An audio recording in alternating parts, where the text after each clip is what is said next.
कक्षा 10वीं विषय हिंदी पाठ 9 रीढ़ की हड्डी स्वाध्याय। सूचना के अनुसार कृतियां कीजिए। प्रश्न पहला, संजाल पूर्ण कीजिए। रिश्ते रामस्वरूप उमा पिता पुत्री।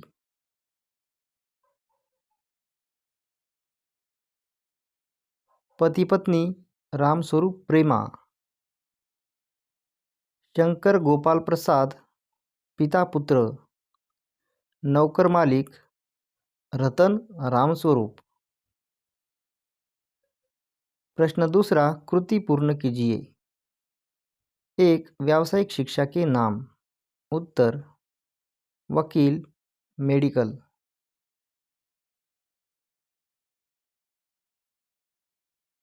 2, शास्त्रीय संगीत में प्रयुक्त वाद्यों के नाम। हारमोनियम, सितार। 3, गोपाल प्रसाद की दृष्टि में बहू ऐसी हो। उत्तर, खूबसूरत हो, सिलाई पुराई जानती हो, अधिक पढ़ी लिखी न हो, चश्मा न पहनती हो। प्रश्न क्रमांक 4, कारण लिखिए। 1, बाप बेटे चौंक उठे।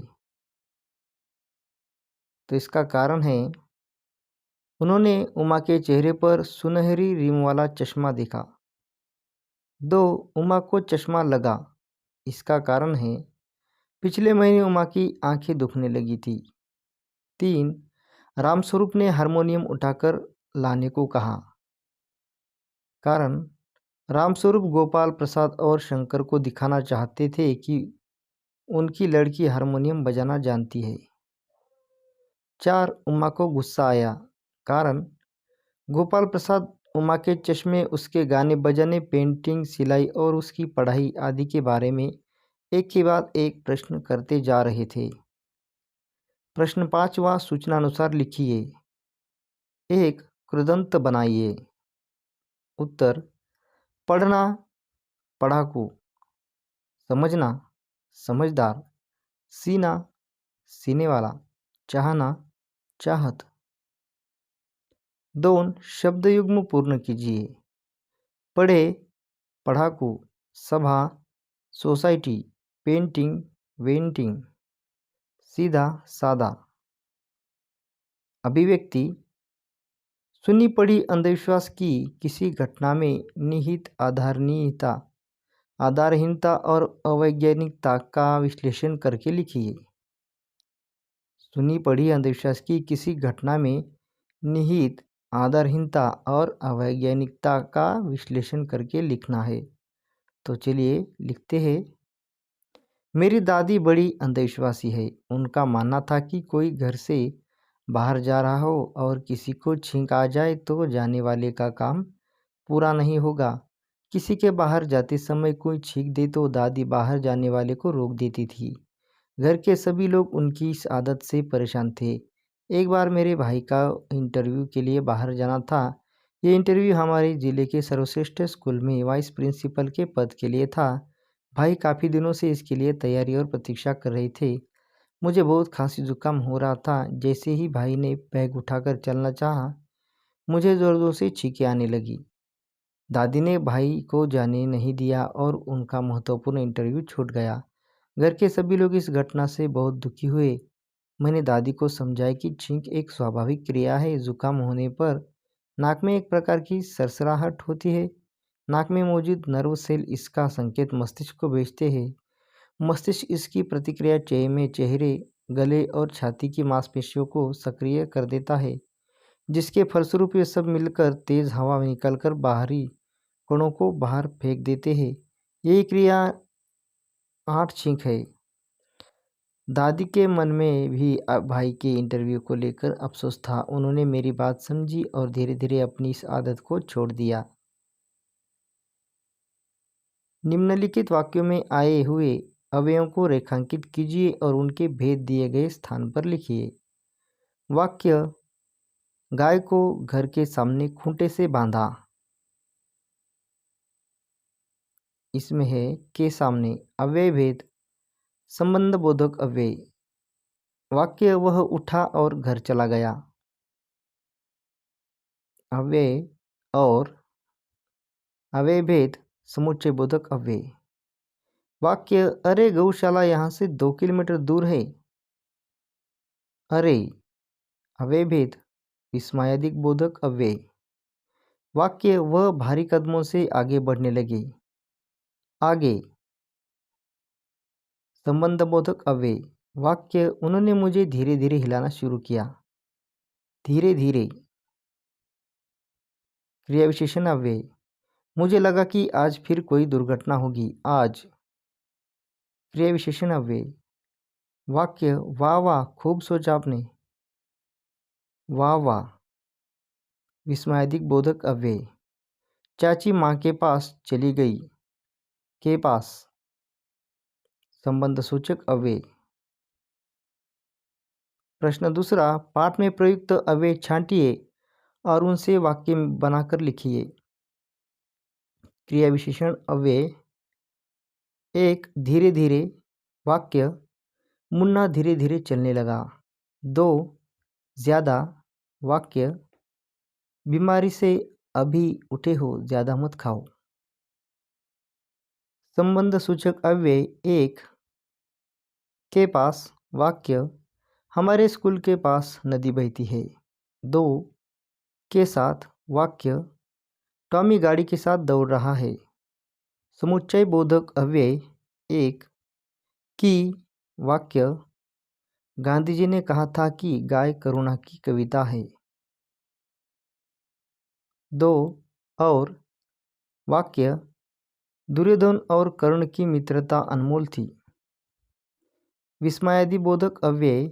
1 ओह। वाक्य ओह कितनी गर्मी है। 2 हे। वाक्य हे आइए विराजिए। प्रश्न तीसरा, नीचे आकृति में दिए हुए अवयवों के भेद पहचान कर उनका अर्थपूर्ण स्वतंत्र वाक्यों में प्रयोग कीजिए। उत्तर 1 हाय विस्मयादिक बोधक अव्यय। वाक्य हाय कितनी भयानक रेल दुर्घटना थी। 2 काश विस्मयादिक बोधक अव्यय। वाक्य काश समय पर दवा मिल जाती तो रोगी बच जाता। 3 प्रायः क्रिया विशेषण अव्यय। वाक्य प्रयाग प्रायः स्कूल में अनुपस्थित रहता है। 4 बाद क्रिया विशेषण अव्यय। वाक्य स्कूल से आने के बाद थोड़ा आराम करके पढ़ने बैठो। 5 और समुच्चय बोधक अव्यय। वाक्य शुभम और हर्षित भाई है। 6 बल्कि समुच्चय बोधक अव्यय। वाक्य आपको निबंध केवल पढ़ना ही नहीं है बल्कि उसकी समीक्षा भी करनी है। 7 के पास संबंध बोधक अव्यय। वाक्य हमारे घर के पास एक मंदिर है। 8 यदि तो समुच्चय बोधक अव्यय। वाक्य यदि इसी तरह समय बर्बाद करते रहे तो पास नहीं हो पाओगे। 9 इसलिए समुच्चय बोधक अव्यय। वाक्य मेहमान आने वाले हैं इसलिए जल्दी से खाना बना लो। 10 वाह विस्मयादिक बोधक अव्यय। वाक्य वाह कितना सुंदर दृश्य है। 11 की तरफ संबंध बोधक अव्यय। वाक्य नदी की तरफ जाओ। 12 के अलावा संबंध बोधक अव्यय। वाक्य यहाँ मेरे और भगवान के अलावा कोई नहीं है। 13 कारण क्रिया विशेषण अव्यय। वाक्य महिम किस कारण तुम 10 दिन तक स्कूल नहीं आए। 14 के लिए संबंध बोधक अव्यय। वाक्य अंशु ने वारिजा के लिए फ्रॉक खरीदा। 15 अच्छा विस्मयादि बोधक अव्यय।